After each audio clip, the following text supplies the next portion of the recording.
All right, so we're going to kind of do a classic paper, and this is sort of follow up from last month's talk on the identity theory. And so we're talking about Minds and Machines, which is the title of the paper, 1960, Hillary Putnam. Um, and Hillary Putnam actually just passed away a few years ago in 2016, a very significant philosopher, mostly known for philosophy of science, but did a lot of philosophy of mind, a lot of stuff in logic. And he actually introduced functionalism. And I think it was this paper because it's maybe three-fourths functionalism and the rest is on multiple realizability. Um, so, he's obviously very important for that. Um, and of course, we're going to talk about the multiple realizability. And then later in life, I didn't actually know this until I was looking some stuff up about him. He actually came to reject functionalism, so I'm going to talk a little bit about that at the end. So I want to talk about a little just terminology kind of that's thrown around in the paper, and you kind of have to remember this was 1960, so it's right after the kind of the fall of logical positivism, and so the language, probably seems a little bit archaic to a lot of people. So I just wanted to do a few terms. So analytical just means things that are true a priori. Um, Things like tautologies, all bachelors are unmarried. Synthetic statements are true a posteriori, like empirical statements. Um, and then Putnam's teacher was actually Quine, and then Quine had a famous paper, Two Dogmas of Empiricism, where he criticized this distinction. I think it was in the early 1950s, very early. And he talked about the web of belief, and it's not any clear separation between analytical and synthetic statements. And even our most, cherished basic statements could be revised. And then he talks a lot about Turing machines. And we'll talk a little bit more about that, but just it's an abstract mathematical model of computation. It's not the only mathematical model, but all these models are equivalent, and it seems to be certainly in philosophy the most popular model talked about. And in the Turing machine, you have the state space of the machine, but you also have the physical manifestation, how it's implemented, and we'll kind of talk about that coming up. Well, and a little bit about the identity theory, and this is always confusing, and it still confuses me to this day. But you've got type identity and token identity. And type identity, types are abstract, so you're talking about an entire or category of pain is identical to a set of brain states or processes. So a whole set of these type of sharp pains versus token, which are concrete particulars. So I'm having a particular pain right now, um, and that's identical to a particular brain state, but that is a token. So each time I have it, that's a separate token. Um, yeah, I guess I have that in the example. So th- I have That a that all pain. comes from that all comes from Platonic realism, ultimately. Platonic sort of philosophy, ultimately. Oh, Is what what you're type saying? and token? Yeah, I mean, it really gets into some of these. Definitely, things have been debated forever in philosophy, and even identity as well. So and that's still. I mean, I don't know that it's always clear, and um, well, honestly, I don't think it is clear all the time what when people differentiate type and token. And then, so of course, we're going to talk about the identity theory of mind.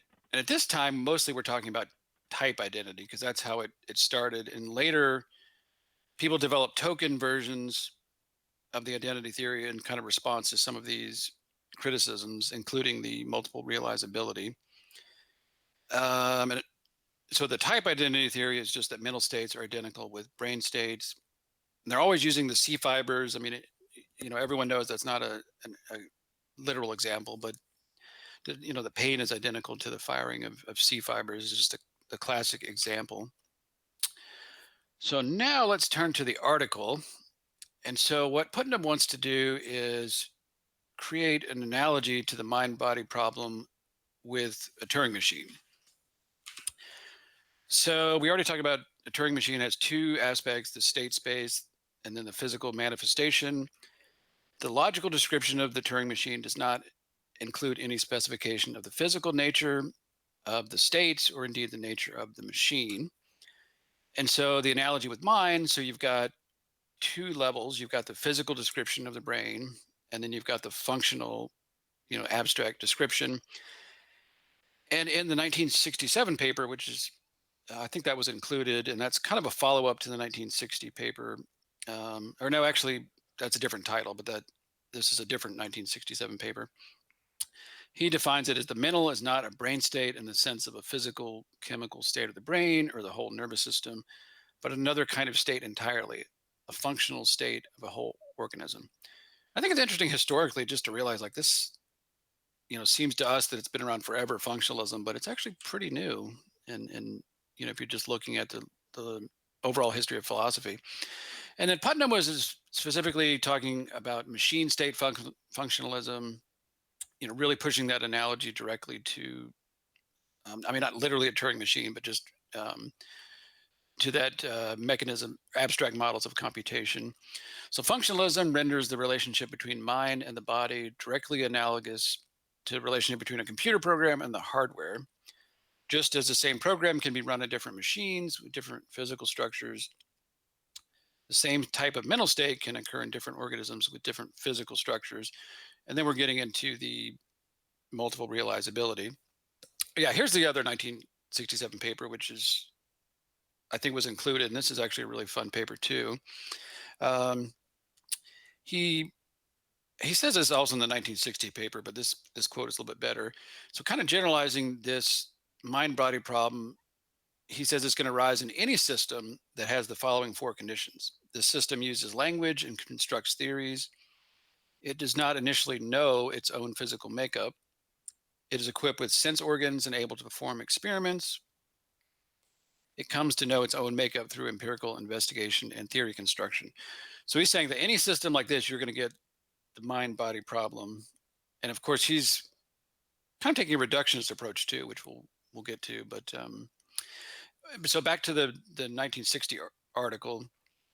So the term multiple realizability actually wasn't used until many years later. Well, actually, I'm not exactly sure when that term came around, but he doesn't use this in these early papers. And in this paper, he kind of does it at the very end of the paper, an indirect kind of argument, saying that no grown man in his right mind would take the problem of identity or non-identity of logical and structural states of Turing machines at all seriously, because not because the answer is obvious, but because it's obviously of no importance what the answer is. If so, then the so-called mind-body problem is nothing but a different realization of the same set of logical and linguistic issues. It must be just as empty and verbal. And so he's still using a lot of this linguistic terms carried over from logical positivism. But I want to give that in a little more detail what the multiple realizability thesis is. Let me just skip to the thesis part. So all mental kinds are multiply realized by distinct physical kinds. If a given mental kind is multiply realizable by distinct physical kinds, then it cannot be identical to any specific physical kind. Therefore, no mental kind is identical to any specific physical kind.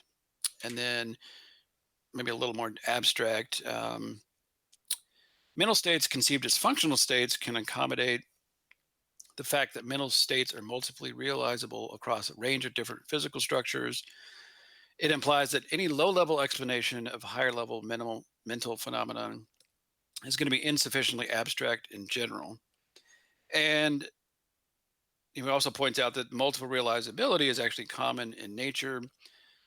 Plenty of animals have eyes, but they might have had convergent evolution, came through the same structure through very different pathways. And so that's another example of a multiple realization of a system. In the paper, he talks about a lot about linguistics. It's kind of an aside to the functionalism and the multiple realizability. But maybe I just want to briefly talk about a couple points. And he actually defends the identity theory in this part by saying that this example is not a good argument against the identity theory. And so people had used arguments for dualism, saying that I'm in pain if and only if my C fibers are firing. Well, that's a synthetic statement and therefore cannot be analytical. Thus, pain cannot be identical with C fibers. And people have also argued that that's a deviant sentence. The sentence "I'm in pain" equals C fibers are firing. So let me jump to the first part of that argument. So he uses the analogy, well, if you say that, you could say the same argument with a, Turing machine. If I'm in state A, only if flip flip flop 36 is on, therefore state A is equal to flip flop 36 being on, and yet we accept this identity in a computer or a machine. And then just briefly on this deviant sentence, this language arguments. He talks about the example of water is H2O. Initially that was a deviant sentence because no one really understood that. But over time, that language changes and that becomes an acceptable sentence. And so you can't really use linguistic arguments to argue one way or the other for the identity theory. And I think that's pretty well accepted. Michael, could you say Yeah. just a little bit more about what you mean by it's a synthetic argument? So saying, I'm only in pain if my C fibers are firing, because, it's not immediately obvious to me why this sentence would be wrong. Well, yeah. So why it's synthetic is that initially, no one would think to make that statement until you develop neuroscience and look at neurons and C fibers. So that's just what I mean by its synthetic statement. It's empirical. Does that make sense? I see. So it's empirical rather than analytical. And this whole part is kind of just a side part of the article. And like I said, this is kind of the end of logical positivism this time. And so all these kind of linguistic arguments were all over the place. And so he's actually being skeptical that you can make you can use language to make arguments either way.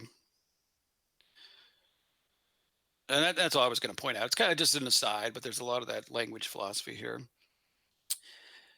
And then a few other papers too. He also uses examples of different kinds of animals, and surely they have different kind of brain structures. And then if the identity theory is true, then they could never share the same mental states or properties.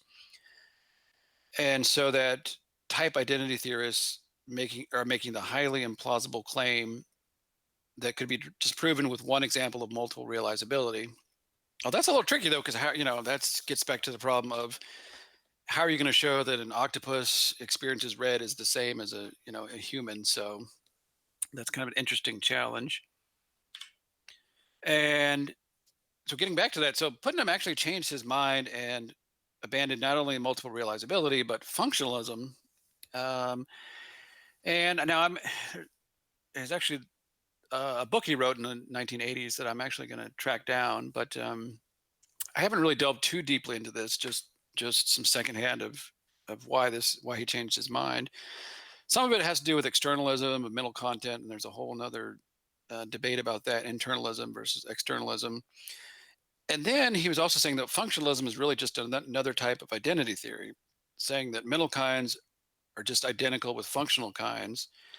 And then you take that to another level, and you might be able to have multiple realizability over functional kinds.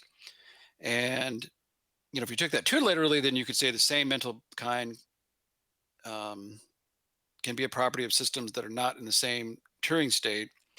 Well, I think that's actually backwards, but it's kind of an analogy of the identity theory, just at a higher abstract level. Did he actually have examples that could show that you could then come up with a system where, the same mental kind can be not in the same Turing computational state? Well, that's why I want to read his, because the main reference for this is actually a book. So I'd like to track that down because I don't really know. I haven't really, been able to read his writing on that yet, but it's definitely, interesting, and I think worth tracking that down. And so, and kind of related on that point, there's a really good article on multiple realizability in the Stanford Encyclopedia of Philosophy, which is a really amazing resource. Unfortunately, they don't have an entry on Hilary Putnam. They actually have entries on most modern philosophers, but they actually don't have one on him. But really, this debate is wide open. There's back and forth. I think it started maybe the last couple of decades that for a while people just accepted multiple realizability, but then a lot of people were starting to critique that, and then the last 2 decades it's really gone back and forth, and it's still a wide open question. I'm not going to really go into this counterexample, but um, really fascinating stuff. And so that might be the next article I'm going to track down, is just some of these newer arguments for and against multiple realizability.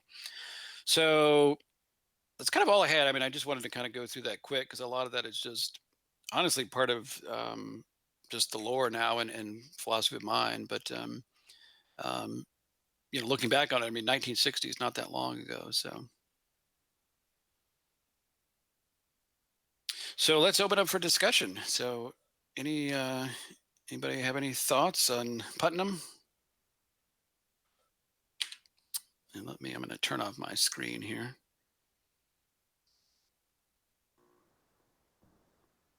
Yeah, I guess I don't really understand his objection.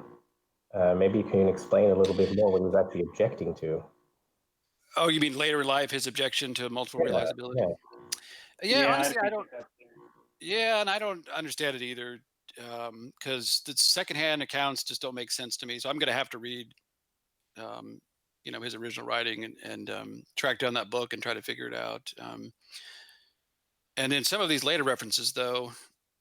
Well, let me try to um, give you the gist of it here, of some of these later arguments against things like multiple realizability. Um, and this is from Shapiro. And again, throwing out the token type things. So he gives an example of, okay, you've got 2 different kinds of corkscrews, and the functional kind can be multiple realized in 2 tokens that differ only in their color. And of course, that's kind of ridiculous. That doesn't really count. Um, However, if you make the corkscrews different enough, then you're really arguing. You bring in arguments about identity, and you're saying, well, wait a minute, are these really the same? Or they're actually different kind of instruments. Different functional properties, and kind of using that as an analogy with the mind, that the brain of an octopus and a person doing color would always be different, and you can't really ever compare them. So the multiple realizability, um, So it's not. put it another way. I mean, is he saying he does not believe in any kind of scale separation? That there's a point below which the way that a function is implemented does not matter? Wait, are you talking about Putnam? Yeah. Well, I don't know. I mean, that's an interesting Because I mean, this question. is where it goes awry. If you're saying you can't, instantiate the same mental function in an octopus or in a human, you could either be talking about different I/O because they have different bodies, and so it's never going to be the same, and the function never going to be dealing with the same kind of data, or you could be talking about something about that function being inherently different to how it's treating the data, the input and the output. And that's where scale separation comes in. If the function is in some significant way dealing with the data differently, then there is a difference somehow. Somewhere you didn't go deep enough in implementing the same function. So I'm just wondering, where is this problem of, yeah, what they're calling, I noticed, by the way, that, what they're calling multiple realizability in philosophy is exactly the same thing that we've started calling substrate independence. It's basically the same word. I mean, the same idea, different words. I Well, think also realizing substrate independence is about whether there is a fundamental importance to, sort of the biological aspects of the brain. Whereas multiple realizability, I think, feel free to jump in. Whereas multiple realizability is a question of whether in this, sort of abstract question of identity, whether realizing a pattern twice Right. is the same thing or not. This is actually something we should get to if we're talking about this paper and we're talking about its applicability to the whole mind uploading thing and everything. We should really get very clear here about whether we're talking about the equality of two functions when, let's say, you were to take an uploaded brain and then make two copies and have them go live their own lives. When you make that copy, they're equal, and maybe in different substrates they could be equal, and then we can talk about things like scale separation. Versus the personal identity problem of, oh, what is still me? Which I know I'm simplifying or dumbing this down by using terminology like that, but we have to be really clear, because the way that we've been discussing this right now and going through the Putnam paper, it almost seems like we've sort of just vaguely brushed that aside. And it wasn't entirely clear to me whether, when we're talking about multiple realizability, if we're really talking about, oh, you can instantiate the same sensation of pain in a human and in an octopus because both systems will support the same kind of process and the same experience. Or is the experience the same? Can it be the same?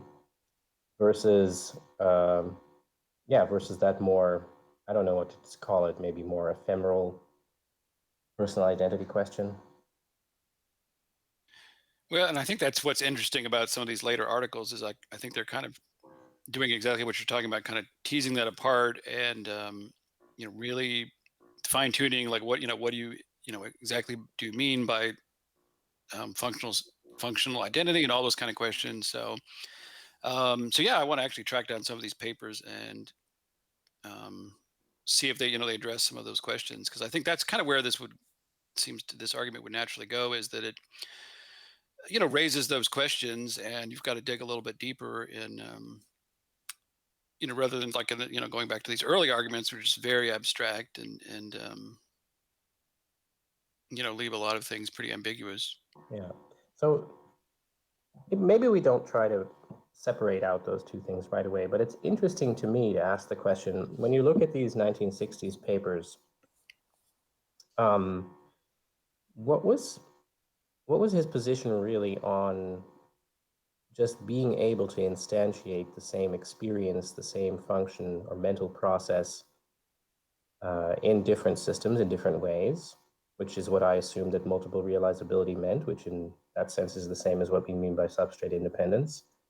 Um, and where does Turing completeness or Turing machines and all that fit in when they were thinking about it? Because a big deal is often made about whether something is Turing complete, and whether you can instantiate that same program on a different machine.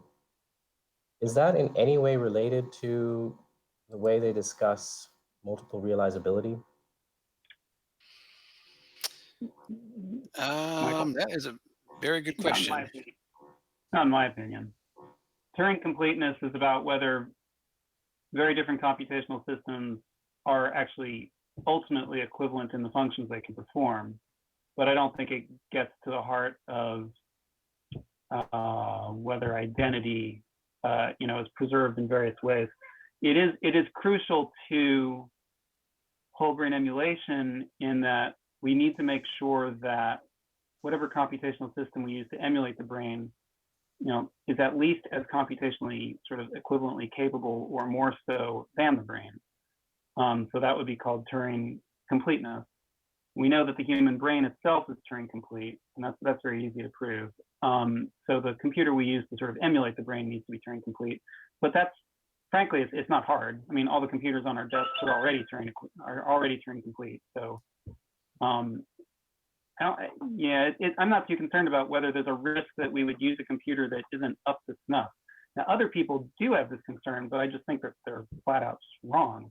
There are people who wonder whether, a big one is people who think that, I think we were talking about this with Coke, the concern that, a von Neumann computing architecture won't be able to capture some sort of critical aspect of how consciousness is occurring in the brain. But if we take a functional approach, if we take sort of a computational approach to consciousness and what the brain's doing, then really it's hard to come to the conclusion that some other Turing equivalent computer isn't essentially mathematically proven to be able to do the same function. It's already, that's what the Church-Turing thesis tells us.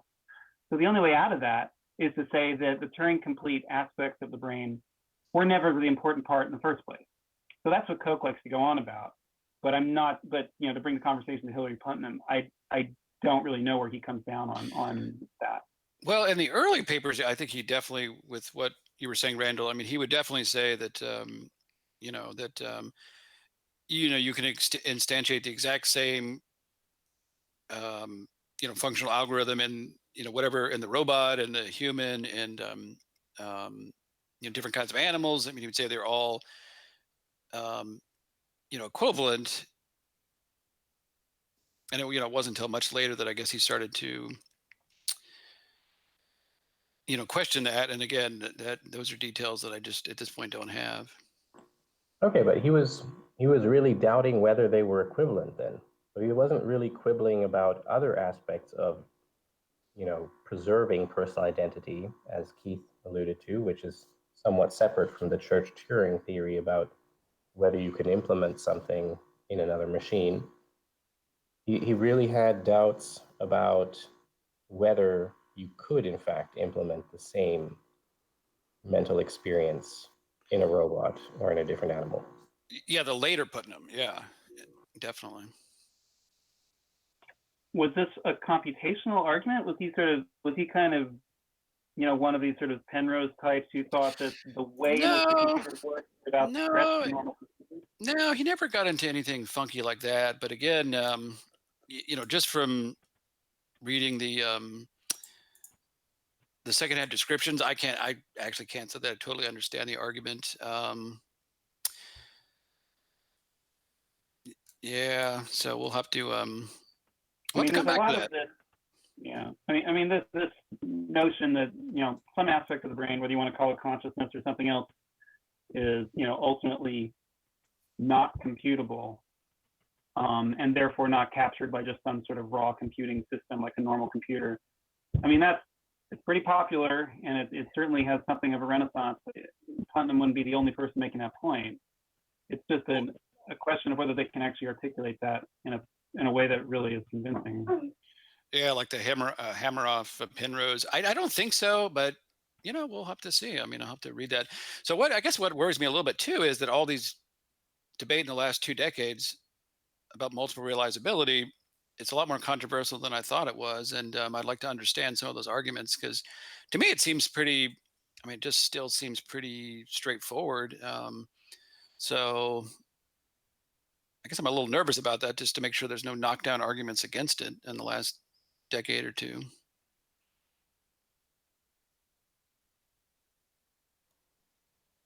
Yeah, I'm actually kind of curious why you picked this paper as a paper to present. It seems a little bit of a departure from some of the things we were talking about in the previous journal club, and even going back to, say, things that went on during the workshop on consciousness, where we were talking about first person and third person accounts and all of that. So what made you pick this paper as one that we should be aware of? Oh, well, I always like to go back to, um, the original references, because I was pulling up a bunch of references on multiple realizability, and they, all started these papers. Um, so, I find that sometimes when you go back to these original references, things aren't quite, as straightforward as the people making the references claiming, and also to kind of delve into the topic, because I thought when Michael presented that paper on the identity theory, I thought, well, wow, what, who would, um, who would go back to the identity theory? I thought multiple realizability solved that, but kind of delving into that, that may not be. There may be, um, some wiggle room here about, whether that really is a knockdown argument, and if not, then that really opens the door to these identity theories of mind being a lot more acceptable. Because I remember reading this paper a long time ago, but of course, going back to it, you're like, wow, this is very different than I thought. So, Mhm. Yeah, that happens. Yeah. I kind of wish that I had done my homework better, and that I would have gone back and looked at the main conclusions, or reminded myself of the main questions and conclusions that we had after the last workshop or journal club, because then it would be easier for me to see if what we're discussing right now helps us to solve some of those remaining questions. So that's why I'm saying this now, to put that out there in case anyone else here remembers clearly where we had gotten to see if we can make some progress with what we've just learned.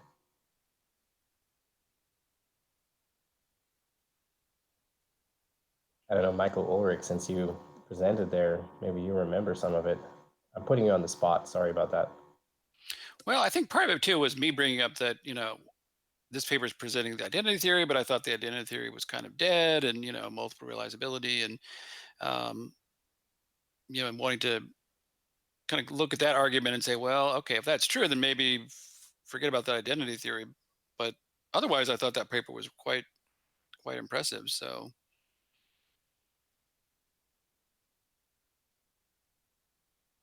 I think, yeah, I think I brought up the multiple realizability against the identity theory, and then thought, well, let's go back to the beginning and let's see if this argument, is a knockdown argument. And now I'm not so sure.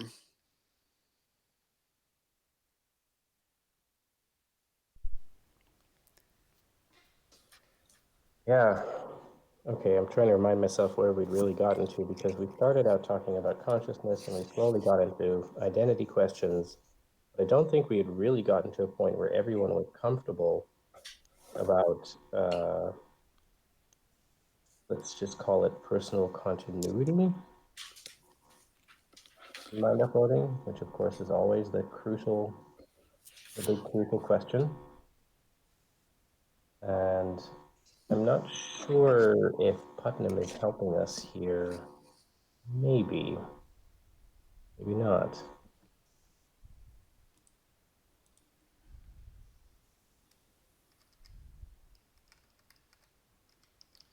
Well, and that's the problem with philosophy. I think sometimes you just bring up more questions than you started with.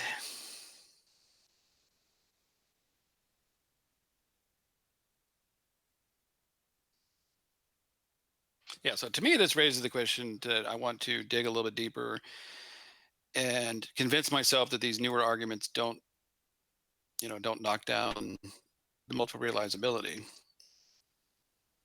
Because I think that had been one of the stronger arguments against against these dualistic theories or whatnot, or just simple identity theories. Yeah, I still have a feeling that maybe I'm missing the point on multiple realizability, because to me it still sounds like that's mostly talking about being able to implement the same. I'm a functionalist, so I always go straight back to functional. Same Yeah, function in yeah. different ways. And then it seems to me like, okay, that part we can be comfortable with as long as we're not struggling with questions of scale separability coming from complexity theory and chaos and all of that, where you perhaps say everything has to go all the way down. If we can talk about scale separability or scale separation in what our mental experience cares about, then I wouldn't be worried about that kind of functional multiple realizability. And that still leaves something else open. It still leaves open this question of, I guess, first person and third person accounts, where we can talk about if you can preserve my brain and you can scan my brain, and then there is a reconstruction of my emulated brain running, having experiences that feels entirely wonderful for that brain. But yeah, did I survive? And in what sense could one possibly debate it and say I did not survive, if you're not a dualist of some sort? Well, if anything, that's the most common position. That's the one we're pushing against. Yeah, right, exactly. And it would be really interesting if we managed to pick up on something in philosophy that would help us to just push this argument a little bit, to try to make any progress on it whatsoever. Maybe that's impossible. Maybe it just I don't defies think my that kind of effort, as you sort of said, Keith. I don't know. I thought that's what my book did. Yeah. It's That's what your book was supposed to do. the I idea know. Yeah. the idea is to take this multiple realizability issue and this typed token Platonic realism and try to break it down into its really fundamental parts. Yeah. But I And know make that it, this is a question that is very big on, I'm putting words in your mouth, Michael Ulrich, and some of the things that you're worried about, some of the things that you've expressed that are very important to discuss in terms of which direction does one take in whole brain emulation relate to this problem, right? Yes. Yeah. And the article from the last Journal Club, the Michael Pollack and Thomas Marvin disagreed um, with the multiple multiple functionality in that um, in that they were the biological substrates, or in this case, like when comparing animals, they were too different in being able to produce the same kind of output. Um, for instance, they talk about a ferret experiment where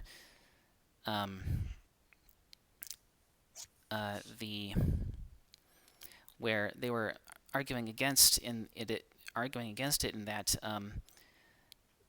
there were some ferrets that were where their neural connections were rearranged, and so that some of their senses were like their visual and like depth perception senses were like crossed, and so that they would be given kind of a handicapped. But over time, that because in the experiment it argued that they eventually developed they developed ways to get around that, and like they're in the plasticity of the brains sort of healed that disability, but the article points out that they were still deficient in that experiment. Even though the ferrets were able to still adapt, they were still not able to achieve that same level as the ferrets that were not given that procedure. And so in that article, they also are opposed to the multiple functionality, and comparing that to the Turing machine. I suppose that the authors of the other article, like Michael Pollack, they would say that, well, the output still is not identical to like if you're comparing the Turing machine to the human brain, if the unless the Turing machine can give an output that is identical to what the material makeup of the material state of the human brain, if it cannot produce the same output as that, then it is not considered multiple functionality, and it seems like the authors. Who was saying that a Turing machine emulation wouldn't produce? I mean, a lot of people say that, but where was this coming from? Who was saying that it wouldn't produce the same output?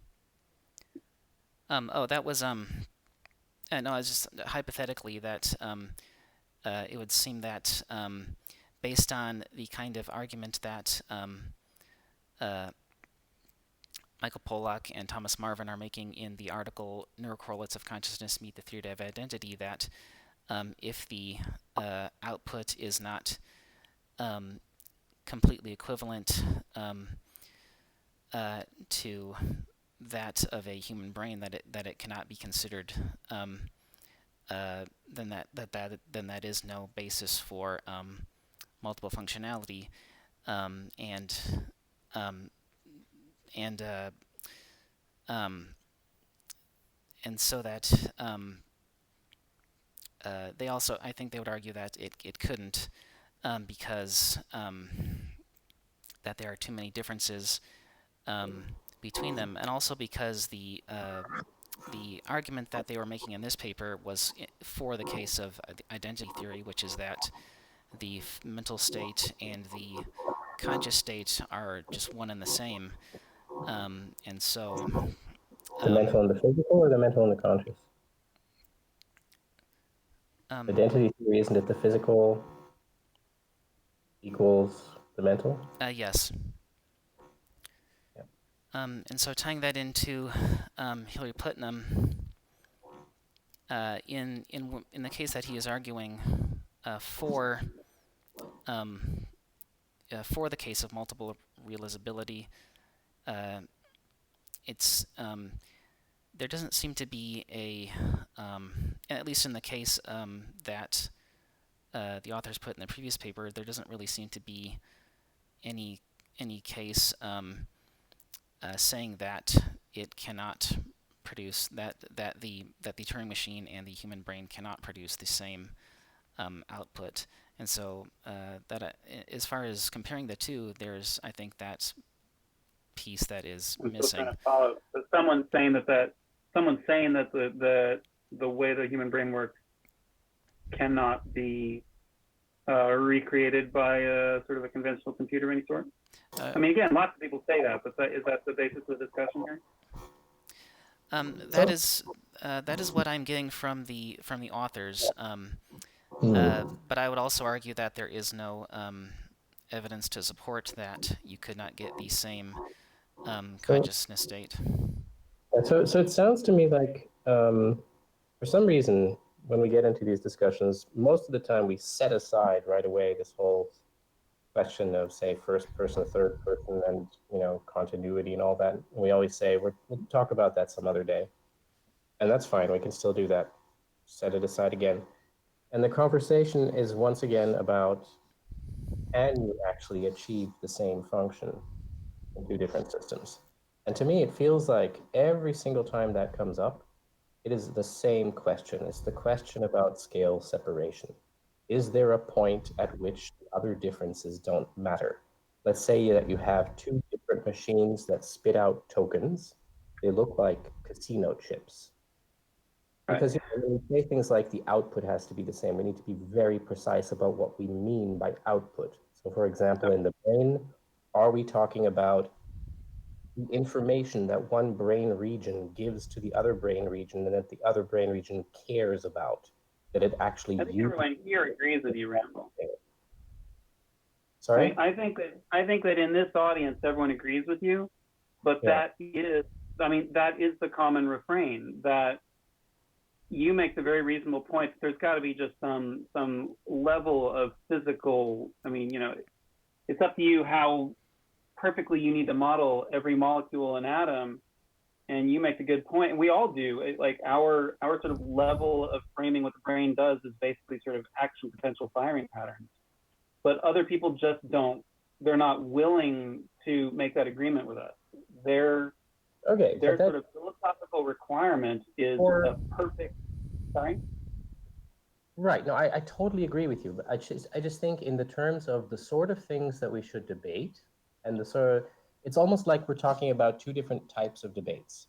When it comes to the question of scale separation, where most neuroscientists, most, not all, would probably agree that there is a level of scale separation in the brain. There has to be, because the brain cannot possibly be so perfectly reliable that you would otherwise be able to communicate from one side of the brain to the other in a sensible way. So there is scale separation.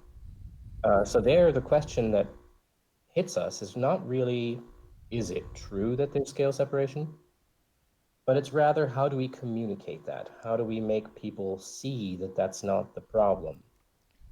So that's one. Yeah, That's let me one phrase the question. problem. But the other one, the one about first person, third person, that's the one that philosophically to me is the harder one for which to make the case for mind uploading, because people will say something like, yeah, so I'm going to be copied over there, but I still died. Right. And the only way to resolve that is to somehow make an understanding of branching identity actually somehow get through. And that's a very hard barrier to break through. Because otherwise the notion of the first person sort of subjective sensation that you remain physically stuck inside your body, you can't get around that sort of touchy-feely counter-argument unless you really internalize the whole branching identity concept. And I think that's the only solution. Somehow people either succeed or fail to understand what branching identity is trying to communicate. And if they don't, then you're never going to convince them by any other route that, seeing through the eyes of their head makes them stuck inside their skull, and therefore you can't transfer through space over to the computer. The only way to get around that is to understand what branching identity is really trying to say. Yeah, I agree with you. So I think from a communication perspective, trying to get people to internalize branching identity would be the way to go if we're just talking about this as a lobbying effort. And I don't know if, say, for Michael Ulrich, if a lobbying effort is the right approach. I think the bigger question first would be to ask, just openly, is there any way in which we can look at branching identity as a solution to this issue and still say, oh, maybe that wasn't really the solution we're looking for. Maybe that's not quite right. Maybe we're still missing the actual point of it. And this is something I can't answer because I'm already over the fence. I'm already on your side, Keith. It's better for me to ask this question of Michael Ulrich. Michael, if you have had a chance to familiarize yourself with Keith's writing, or at least with Michael Cerullo's writing on this, and with the concept of branching identity, does it satisfactorily answer any of your concerns about that, or is there a sense, something in which you feel like maybe there's something not correct about it?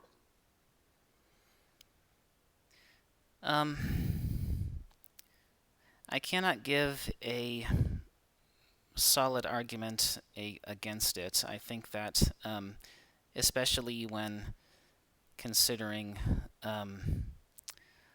like going through these steps of questions when you're reflecting on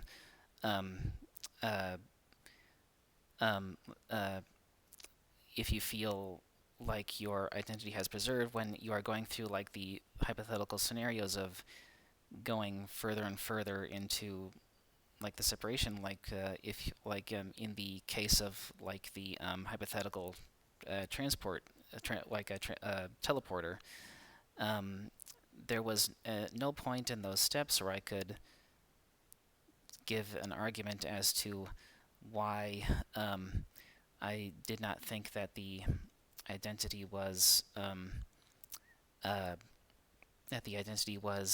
preserved and that the identity did not die.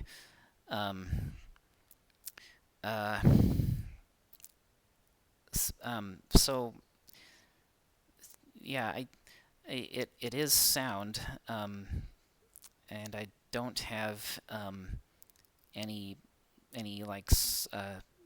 argument to go against it. So I'm not sure why there is still this discomfortability with the idea of just thinking about the process for whole brain emulation, which specifically the having the brain, the original brain, and then having that sliced and scanned into its data, and then taking that data and creating the emulation, and then in this case you have the emulation and the the organic tissue that would be in that case considered disposable, I guess. It's so whether that emulation is a copy of my identity or it is the same identity. I could hear Keith cringe just now. I'm sorry. Um, The obvious bias to the word copy. I'm happy to jump in. Finish your thought. There, it almost there's this desire for some continuity between the biological, the original biological brain and this emulated copy that I'm sorry, emulation. I'll avoid that word for now. That I it's this desire to find that continuity. But then again, I do not have an argument to pose against it that would actually be a logical one.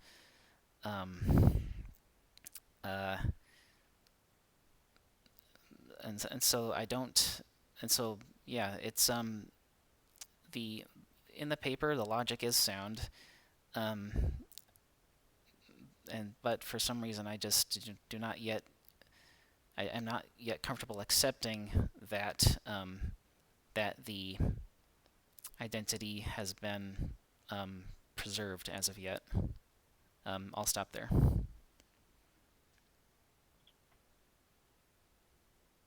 I mean, I'm not being challenging. That's a very common concern. I don't even think that there's anything. I'm not discounting the concern. I just think that some way of reasoning through it carefully reveal that the concern sort of falls away when you look at it a certain way. Let's see. So what could I? While you think about that, Keith, I'll ask you a question actually, because I'm kind of curious, because this is about comfort levels, and I know that Anders Sandberg talks about the in the chair moment when the person says, and now we're going to shoot you. Shooting, of course, is very painful. So I'll ask it differently. Keith, have you reached the level of comfort with this where, say, if a non-destructive uploading procedure were to be made, and then they say, now we're going to have to put you to sleep, that you'd be okay with it? And it'd be fine, and you wouldn't feel discomfort at all about that? Oh, no, for a very obvious reason. Because the question is being asked after a branching point. Right. So it's one thing to put the brain into a stasis mode and then bring into being two physical tokens. This is Platonic realism. The token is the physical brain. Two tokens, a brain and a computer, that instantiate the same Platonic type, which is your mental state frozen in time there. So now you've got two tokens, a brain and a computer, that instantiate the same moments in a mind's temporal sequence over the course of its life. Now, if you don't reawaken one of those, then what you essentially have is multiple realization, or that's a mind concept. What you would say platonically is you would say you have multi-occurrence or multi-instantiation of the type. But until you run it forward in time, until you wake one of them up, they're still freezing the same moment in time. So you haven't actually branched. You've created the branch point, but the branch event has not occurred.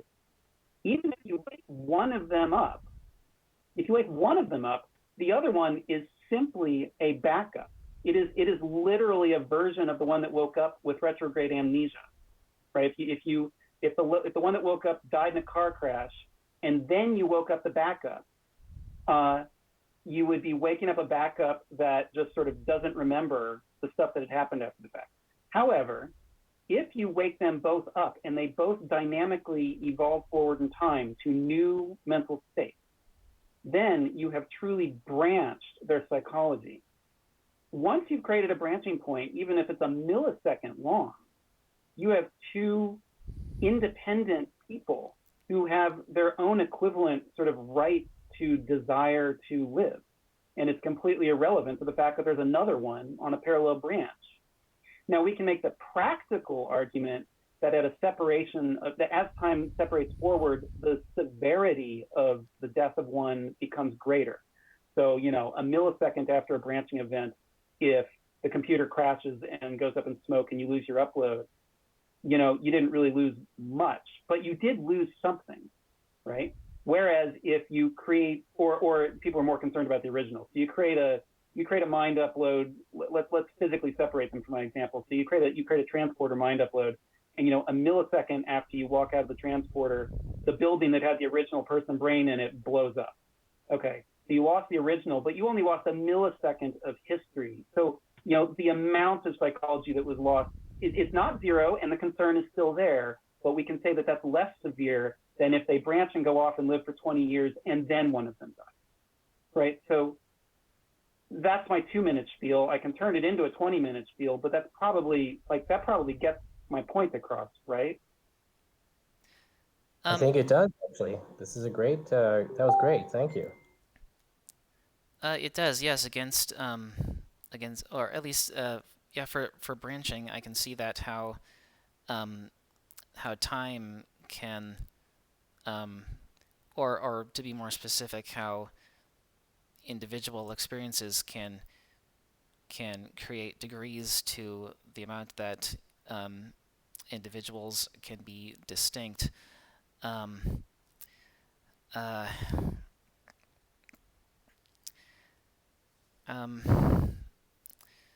and I understand how, and I understand what you mean by creating that branching point, and also when allowing a branch to continue, that is essentially making that branching. And so I suppose in the case of destructive mind uploading, it's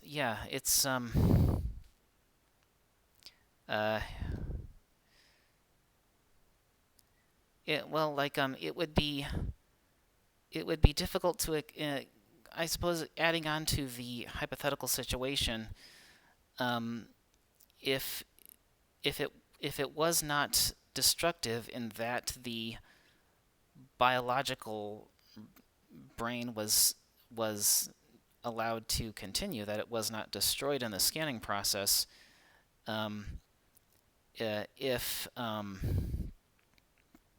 if both the emulation and the biological brain were then allowed to continue, or in this case, or I suppose to be more specific, branch,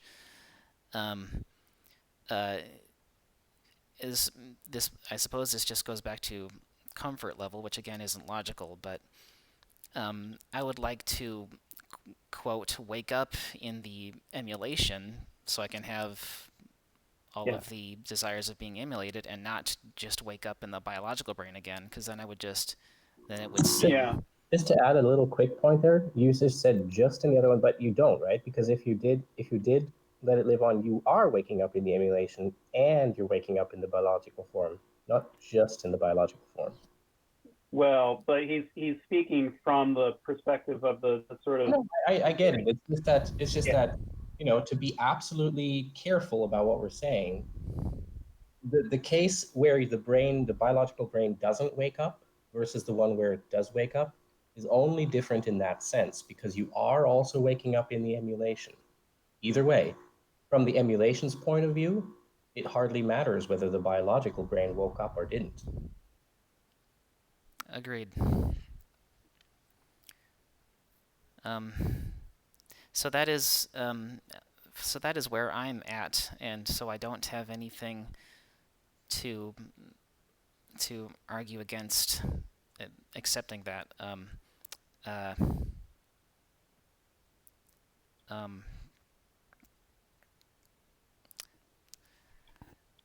Except that maybe it might just have to be like you mentioned, Randall. Maybe it maybe just does come down to rethinking your self definition of identity, and as you once I think you mentioned like letting go of like a preconceived assumption about it. Um, It's very difficult though, right? So I think if we're trying to make the case that logically all of this makes sense, we can't find a flaw with the logic. If there's nothing we're forgetting here, then it really does come down still to a question of education and becoming comfortable with something. And how do you educate someone to become comfortable with this? It can't just be a matter of saying, well, please become comfortable with this hypothetical situation. I think it helps a lot, as Keith has done, of course, and as Michael Cirillo also has done, is to look at other situations in life where we make assumptions about how we think our personal continuity works, and maybe they're not even correct. Because if we can find similarities between stuff that we already go through, and that's where that whole like, complete arrest of brain activity, but then coming back, those examples come into play. If we can find examples like that, those can help people to think through and feel more comfortable with hypothetical situations that we're giving them. But yeah, I like in these conversations, the sort that we have in these journal clubs, to first try to ask ourselves again and like critique ourselves and see if anyone can raise something that actually punches a hole into the logic, that maybe there's something we've really forgotten, sort of as something that is in itself really important to do, even before we start thinking about how do you make people understand it, how do you make them feel comfortable with it, and all that other stuff. agreed.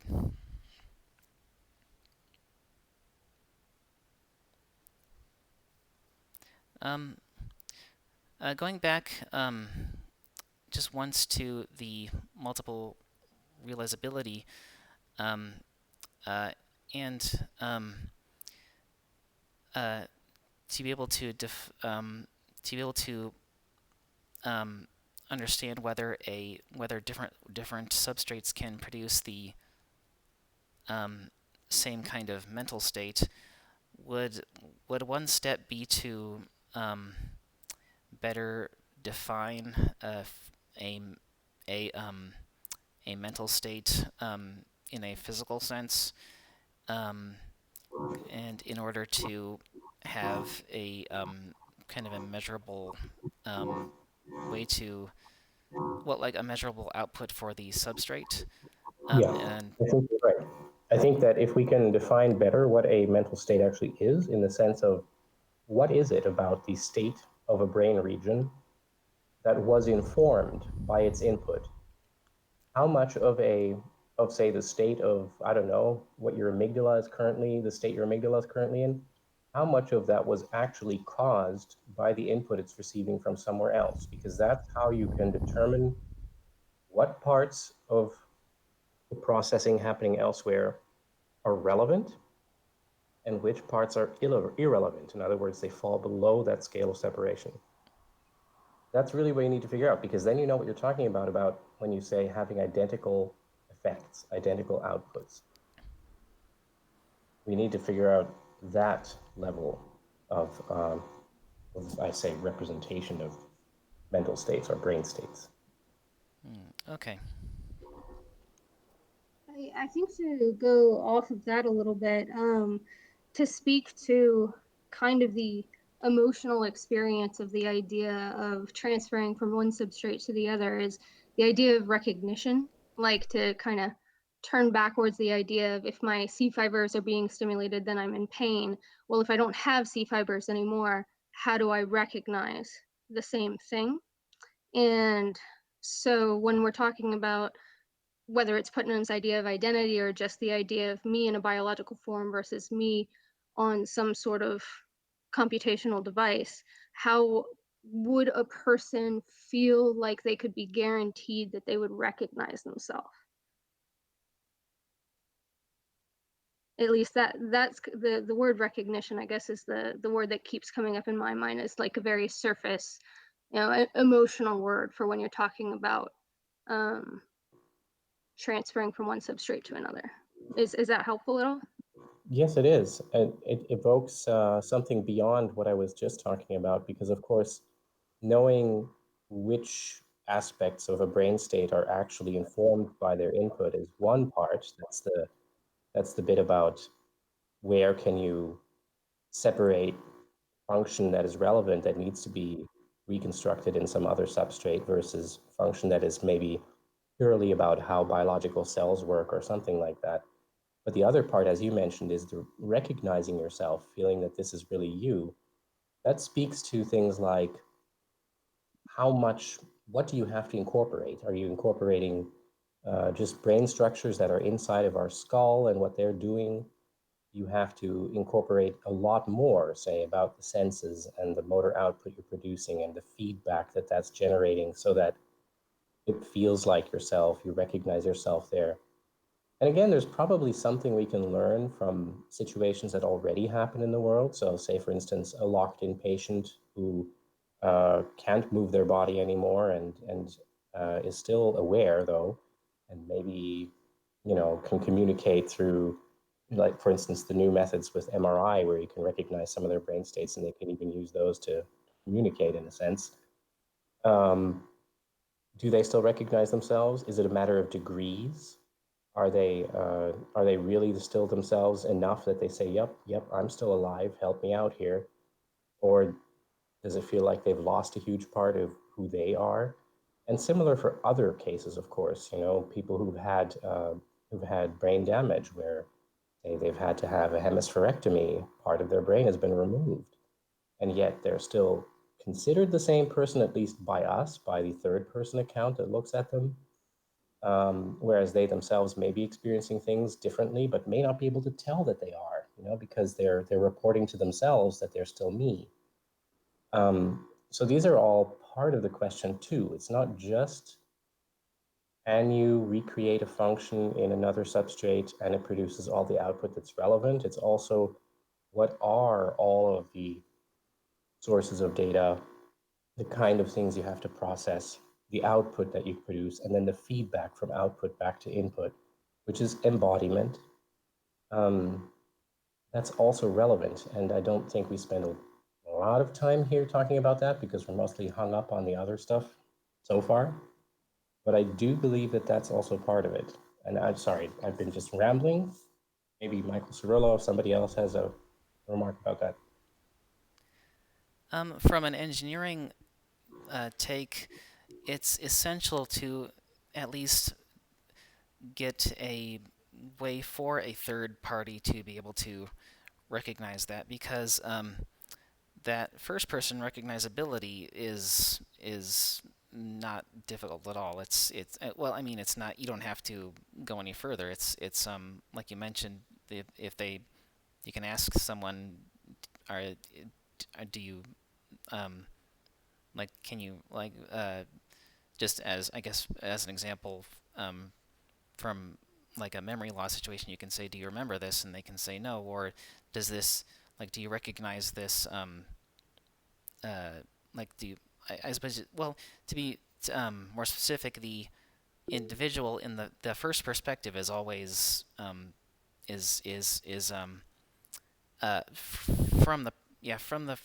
the person. Their first perspective doesn't have to be defined in either way. But in order to create that emulation, when you're building it, you have to be able to construct at least some sort of a third-person way of recognizing that, because you have to be able to work from the outside, and to well, meaning that